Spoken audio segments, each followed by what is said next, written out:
Esse é mais um vídeo do canal Jus Concurso. Se inscreva no canal e deixe seu like para ficar por dentro das novidades. Lei nº 7.210 de 1984, Lei de Execução Penal. Lei nº 7.210, de 11 de julho de 1984, Lei de Execução Penal. Título 1. Do objeto e da aplicação da Lei de Execução Penal. Artigo 1º. A execução penal tem por objetivo efetivar as disposições de sentença ou decisão criminal e proporcionar condições para a harmônica integração social do condenado e do internado. Artigo 2º. A jurisdição penal dos juízes ou tribunais da justiça ordinária, em todo o território nacional, será exercida, no processo de execução, na conformidade desta lei e do Código de Processo Penal. Parágrafo único. Esta lei aplicar-se-á igualmente ao preso provisório e ao condenado pela Justiça Eleitoral ou Militar, quando recolhido a estabelecimento sujeito à jurisdição ordinária. Artigo 3º. Ao condenado e ao internado serão assegurados todos os direitos não atingidos pela sentença ou pela lei. Parágrafo único. Não haverá qualquer distinção de natureza racial, social, religiosa ou política. Artigo 4º. O Estado deverá recorrer à cooperação da comunidade nas atividades de execução da pena e da medida de segurança.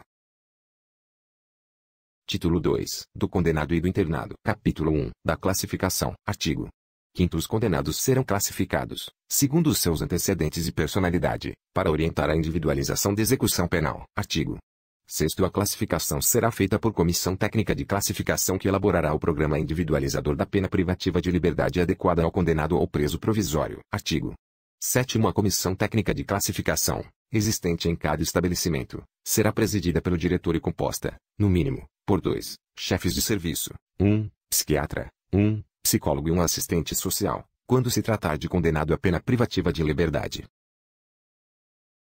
Parágrafo único.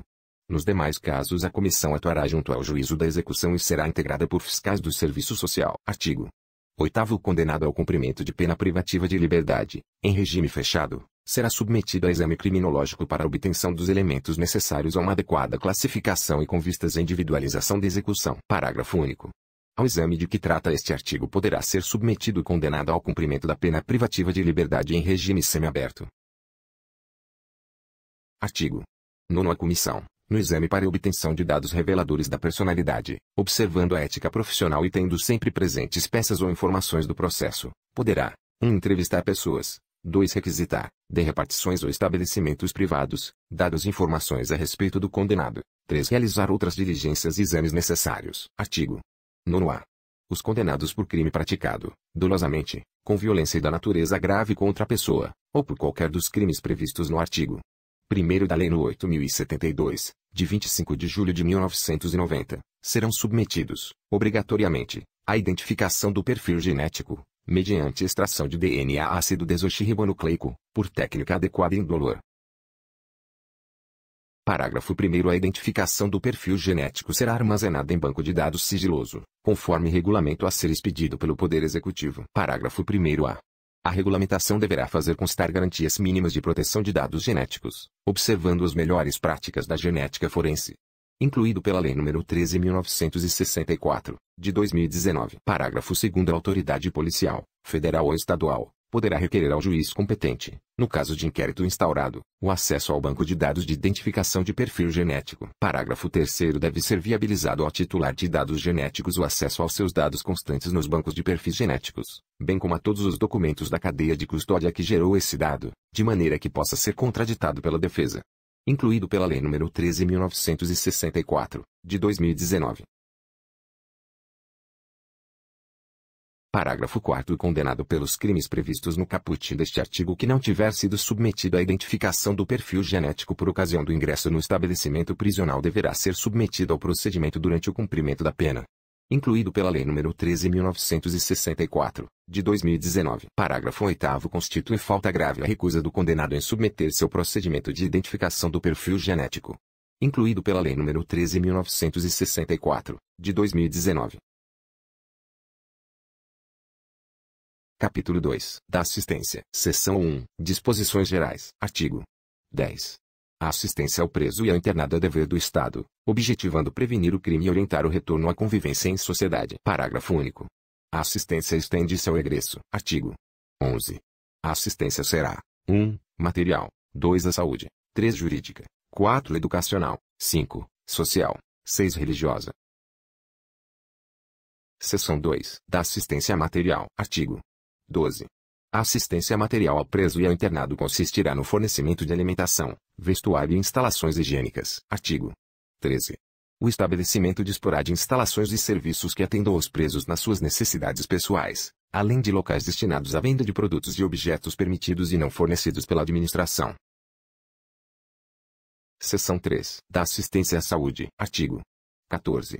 A assistência à saúde do preso e do internado de caráter preventivo e curativo compreenderá atendimento médico, farmacêutico e odontológico. Parágrafo 1º. Vetado. Parágrafo 2º. Quando o estabelecimento penal não estiver aparelhado para prover a assistência médica necessária, esta será prestada em outro local, mediante autorização da direção do estabelecimento. Parágrafo 3º. Será assegurado acompanhamento médico à mulher, principalmente no pré-natal e no pós-parto, extensivo ao recém-nascido.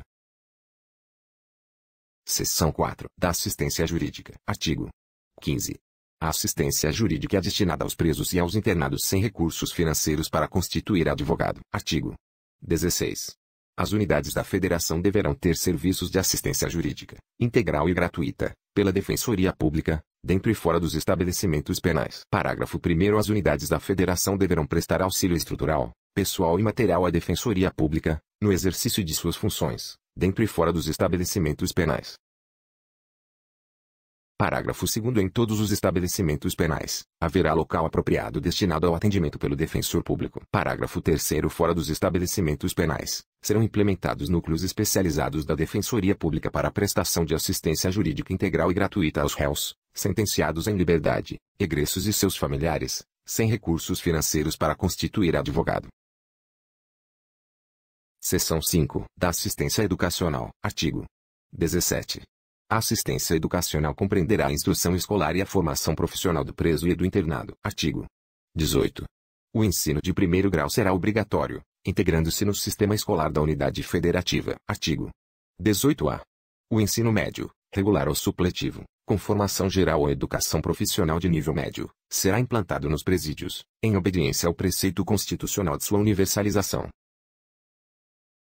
Parágrafo 1º. O ensino ministrado aos presos e presas integrar-se-á ao sistema estadual e municipal de ensino e será mantido, administrativa e financeiramente, com o apoio da União, não só com os recursos destinados à educação, mas pelo Sistema Estadual de Justiça ou Administração Penitenciária. Parágrafo 2º. Os sistemas de ensino oferecerão aos presos e às presas cursos supletivos de educação de jovens e adultos. Parágrafo 3º. A União, os estados, os municípios e o Distrito Federal incluirão em seus programas de educação à distância e de utilização de novas tecnologias de ensino, o atendimento aos presos e às presas.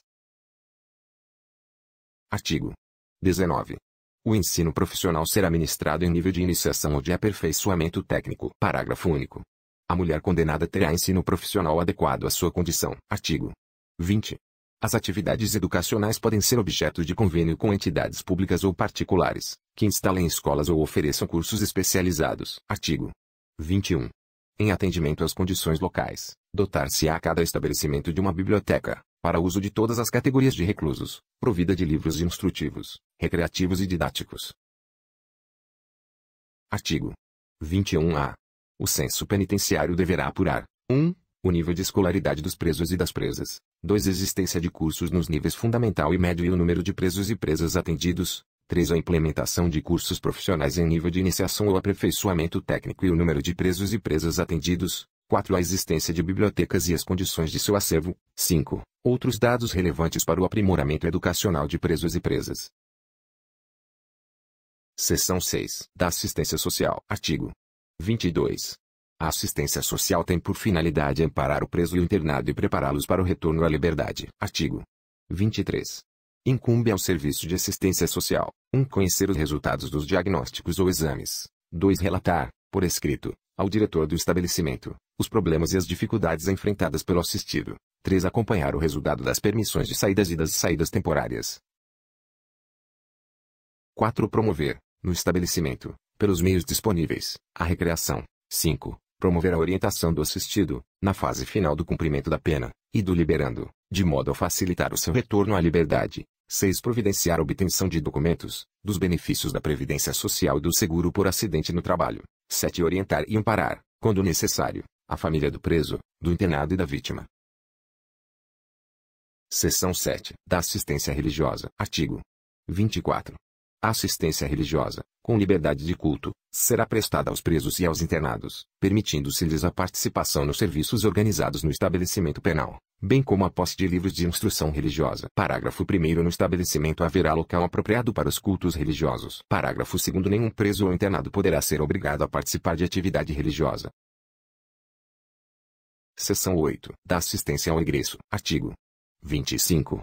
A assistência ao egresso consiste: 1. Na orientação e apoio para reintegrá-lo à vida em liberdade. 2. Na concessão, se necessário, de alojamento e alimentação, em estabelecimento adequado, pelo prazo de 2 meses. Parágrafo único. O prazo estabelecido no inciso 2 poderá ser prorrogado uma única vez, comprovado, por declaração do assistente social, o empenho na obtenção de emprego. Artigo 26. Considera-se egresso para os efeitos desta lei: 1. O liberado definitivo, pelo prazo de 1 ano a contar da saída do estabelecimento. 2. O liberado condicional, durante o período de prova. Artigo 27. O serviço de assistência social colaborará com o egresso para a obtenção de trabalho,